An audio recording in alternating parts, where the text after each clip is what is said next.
Some of the recent trends in cyber threat evolution have been the commoditization of some of the malware that we see out there. So for example, we've long seen kits that have come out for things like spamming and phishing, for keyloggers, banking trojans, but now we've also seen ransomware get that same treatment as well. What this really means is that people of any level of technical ability now have access to weaponized materials such as ransomware as a service that they can then use to launch an attack on others.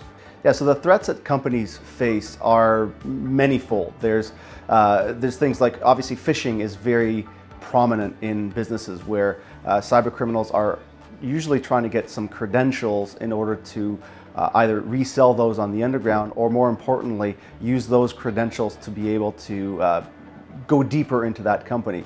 So things like phishing are obviously very important to protect against, but phishing also can come with some additional harms as well. So a phishing attack could not only steal your credentials, but it could also have a payload that is either a keylogger or a banking trojan or ransomware in many cases that can very potentially harm many businesses.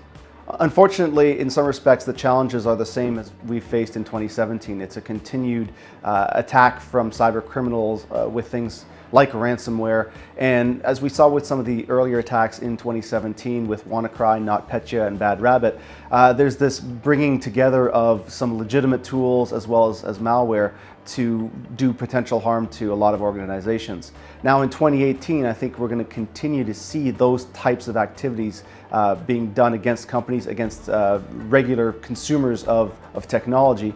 But we're also going to be having to have a hard look at some of the other technologies that are emerging, such as increased mobility in terms of IoT, some more connected devices out there that you see, cars and mobile devices, set-top boxes. All these things are now getting an internet connection, and all of those are potential targets for cyber criminals as well.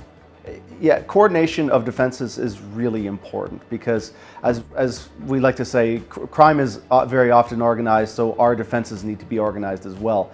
And that involves many different things, and it involves having the right protection layers in place in order to protect against the different types of threats.